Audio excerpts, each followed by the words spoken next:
Oxford Bookworms, Stage 3. A Christmas Carol by Charles Dickens, retold by Claire West, read by Charles Collingwood. Published and copyright Oxford University Press, 1997. Cassette 1, Side 1.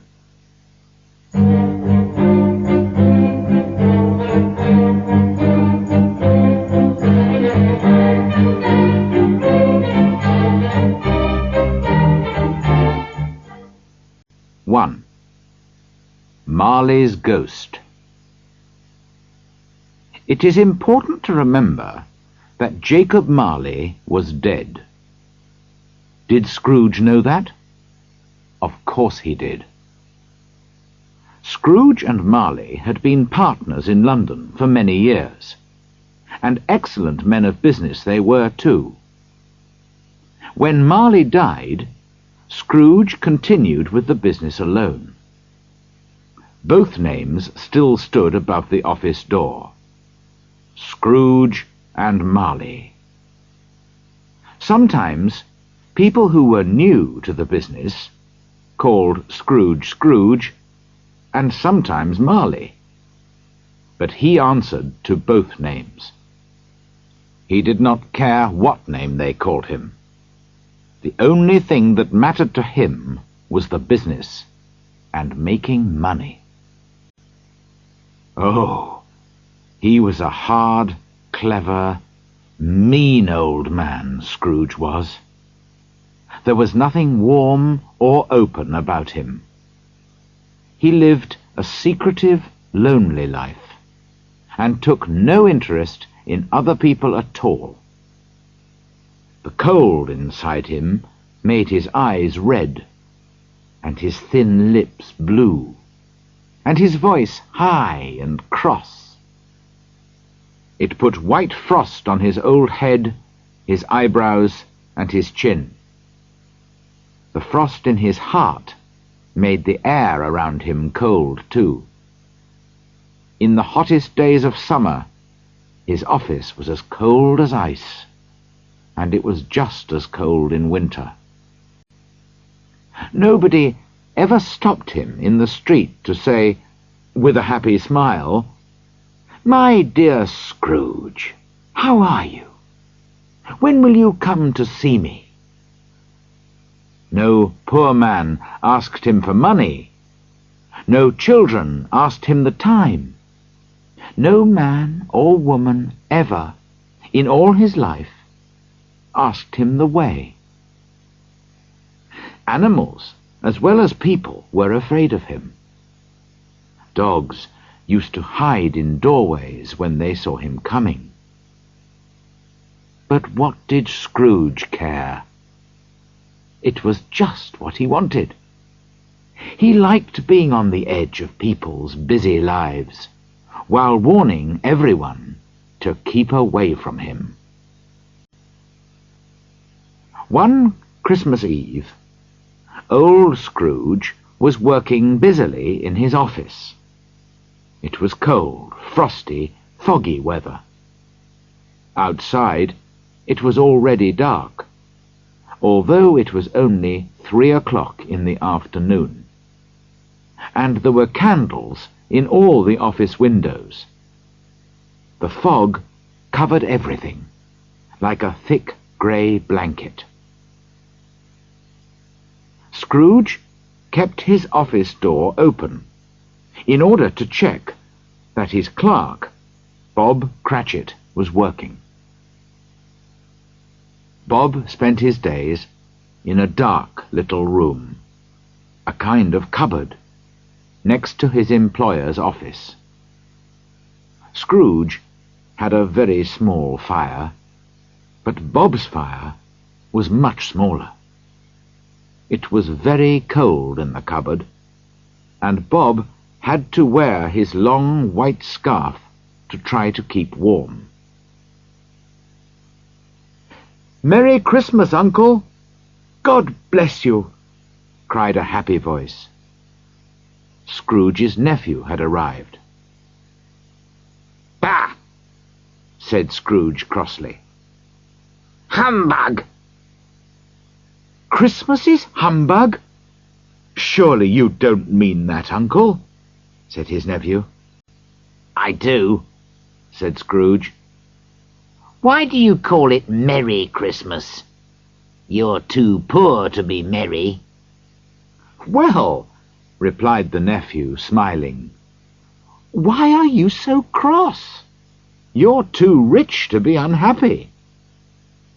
Of course I'm cross, answered the uncle, when I live in a world full of stupid people like you. You say, Merry Christmas. But what is Christmas? Just a time when you spend too much, when you find yourself a year older and not an hour richer, when you have to pay your bills. Everyone who goes around saying Merry Christmas should have his tongue cut out. Yes, he should. Uncle, please don't say that, said the nephew. I've always thought of Christmas as a time to be helpful and kind to other people. It's the only time of the year when men and women open their hearts freely to each other. And so, Uncle, although I've never made any money from it, I think Christmas has been, and will be, a good time for me. And I say, God bless Christmas. Bob, in the cupboard, agreed loudly without thinking. He immediately realized his mistake and went quickly back to his work. But Scrooge had heard him. If I hear another sound from you, said Scrooge, you'll lose your job. Don't be angry with him, Uncle, said the nephew. Come and have dinner with us tomorrow. Dinner with you? I'll see you dead first. But why won't you come? Why? Because Christmas is humbug. Good afternoon. I want nothing from you. I ask nothing of you. Why can't we be friends? Good afternoon, said Scrooge. I am sorry, with all my heart, to find you like this. I have never wanted to argue with you, but I came to see you and invite you because it's Christmas. And so I'll say, a Merry Christmas, Uncle. Good afternoon, said Scrooge. And a Happy New Year. Good afternoon, said Scrooge. His nephew left the room without an angry word, stopping only to wish Bob Cratchit a Merry Christmas. Then 2 other gentlemen came in. They were large, round, comfortable-looking men with books and papers in their hands. "This is Scrooge and Marley's, I think," said one of them, looking at the papers that he was carrying. "Am I speaking to Mr. Scrooge or Mr. Marley?" "Mr. Marley is dead," Scrooge replied. "He died 7 years ago today, on Christmas Eve." "I'm sure that you are just as kind to the poor as your partner," said the gentleman, smiling. What was true was that Scrooge was just as mean as Marley, and Marley had been just as mean as Scrooge. "At this happy time of year, Mr. Scrooge," the gentleman went on, taking up his pen, "we should help poor people who have no food or clothes or homes." "Are there no prisons?" asked Scrooge coldly. "Plenty of prisons," said the gentleman. And the workhouses, where poor people can live and work, are they still open? Yes, they are, I'm sorry to say. I'm happy to hear it, said Scrooge. I thought, from what you said at first, that perhaps these useful places were closed for some reason. But some of us feel, replied the gentleman, that these places don't offer enough to poor people. We're hoping to give some meat and drink, and wood for a fire, to people who need all these things. This is a time when we should all be able to enjoy ourselves. How much will you give, sir? Nothing, Scrooge replied. I don't have a Merry Christmas myself, and I won't pay for other people to be merry. We all have to pay for prisons and workhouses. They cost enough. The poor will have to go there. Many can't go there, and many prefer to die. If they prefer to die, why don't they die then? There are too many people in the world, so it's a good thing if some of them die. All this is none of my business. It's enough for a man to understand his own business, and not to think about other people's. I'm a very busy man. Good afternoon, gentlemen. The gentlemen shook their heads a little sadly, and left the office. Scrooge went back to his work, feeling pleased with himself. Now the fog was at its thickest outside, and the cold was biting. Lights shone brightly from the shop windows. People were hurrying here and there, rich and poor alike, to buy what they needed for tomorrow's Christmas dinner. At last it was time to close the office. Scrooge got up slowly from his desk. Bob was waiting for this moment, and he immediately put on his hat. You'll want a holiday all day tomorrow, I suppose, said Scrooge. If you don't mind, sir. I do mind. It's not fair. I have to pay you for a day's work when you don't do any work. It's only once a year, sir, said Bob politely. That's no reason for robbing me every 25th of December, said Scrooge, putting on his coat. But I suppose you must have it. Be here early next morning. Yes, sir, I will, I promise, Bob said happily. Scrooge walked out without another word. When Bob had closed the office, he ran home to his family in Camden Town as quickly as possible. Scrooge always used to eat his dinner alone, in the same miserable little eating-house. Tonight was no different from other nights. He read the newspapers, looked at his bank books, and went home to bed. He lived in rooms which had once belonged to his dead partner.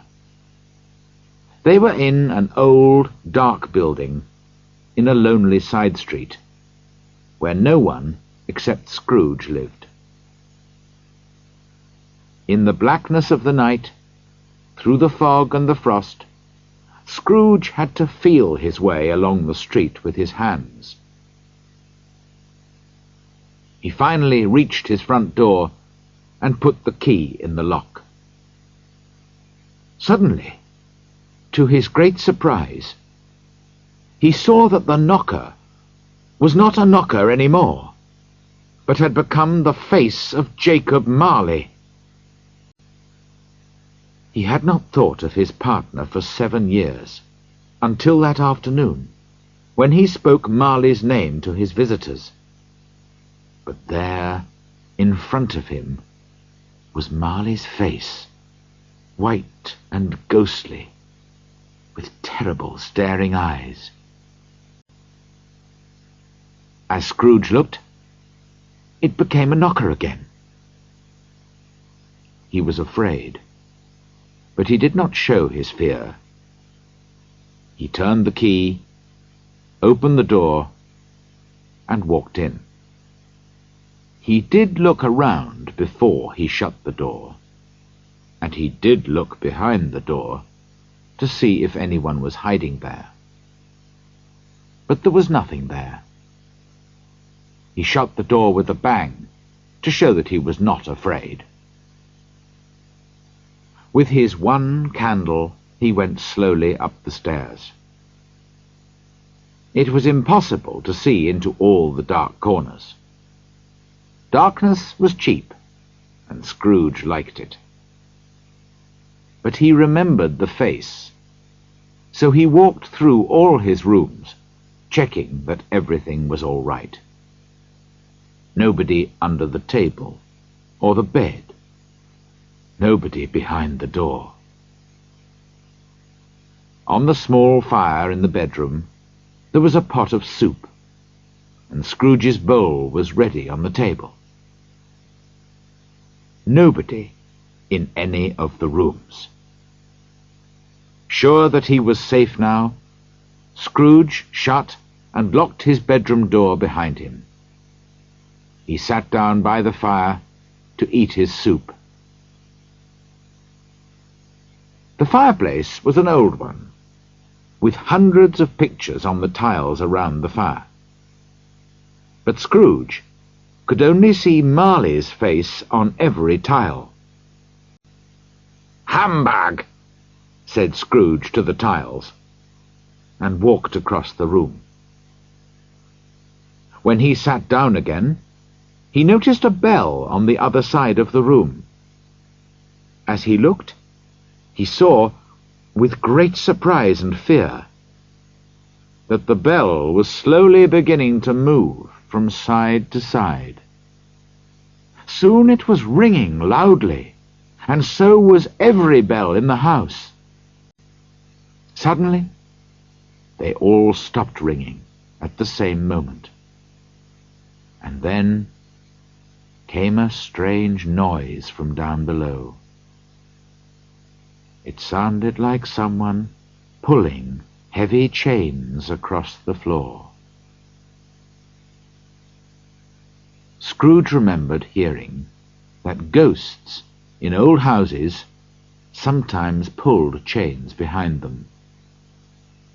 Then a door below opened with a crash, and the noise started coming up the stairs. It was coming towards his door. "It's humbug still!" cried Scrooge. But the colour left his face when, without stopping, it came straight through the heavy locked door and appeared in front of him. It was Marley's ghost. Scrooge could see right through its body. Around its middle was a long chain, which had money boxes, keys, bank books, and heavy purses on it. The ghost's death-cold eyes stared fixedly at Scrooge. "Well?" said Scrooge, trying to pretend that nothing strange was happening. "What do you want? And who are you?" "In life I was your partner, Jacob Marley." "It's humbug, I tell you," said Scrooge. "There are no ghosts." But when he said this, the ghost gave a terrible cry and shook its chain in a very frightening way. At once Scrooge fell on the ground in great fear, crying, Yes, yes, you are real. I see that now. Why have you come? Why do ghosts come back from the dead? Tell me, Jacob. The spirit of every man who does not help other people in life has to travel endlessly through the world after his death. We have to carry the chains that we made for ourselves in our lifetime. Do you, Ebenezer Scrooge, recognize my chain? It is very like the one that you wear. Scrooge looked around him, but could see no chain. Jacob, he said, please tell me more. I cannot help you much, Ebenezer. I cannot rest. I cannot stay anywhere for long. I have been dead for 7 years, and all that time I have been traveling on the wings of the wind. No peace, no rest for me in death, because I was never good or kind in life. But you were always a good man of business, Jacob, said Scrooge, who was now beginning to worry about his own life. Business, cried the ghost miserably. Why didn't I think of people as my business? I thought only about making money, not about being kind and helpful to other people. Listen to me, Ebenezer. I am here tonight to warn you. You still have a chance to save yourself from what has happened to me. 3 spirits will come to visit you. The first tomorrow at 1 o'clock. The second at the same time the next night. And the third at midnight the following night. You will not see me any more, and for your own peace after death, remember what I have told you. The spirit walked slowly backwards to the window, which began to open. When the ghost reached the window, it held up its hand, and Scrooge listened.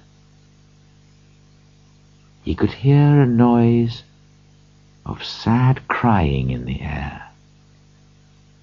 The spirit began to cry too, and it moved out into the frosty, dark night to join the others. Scrooge ran to the window. Outside, the air was full of spirits, all wearing chains like Marley's ghost, all crying miserably as they realized, too late, the terrible mistakes that they had made in their lives. Little by little, the spirits and their voices disappeared into the fog and the darkness, and the night was silent again. Scrooge closed the window and checked his bedroom door. It was still locked. He started to say, "Humbug," but stopped suddenly. Perhaps because he was very tired, or because it was late, he went straight to bed without taking off his clothes, and fell asleep immediately.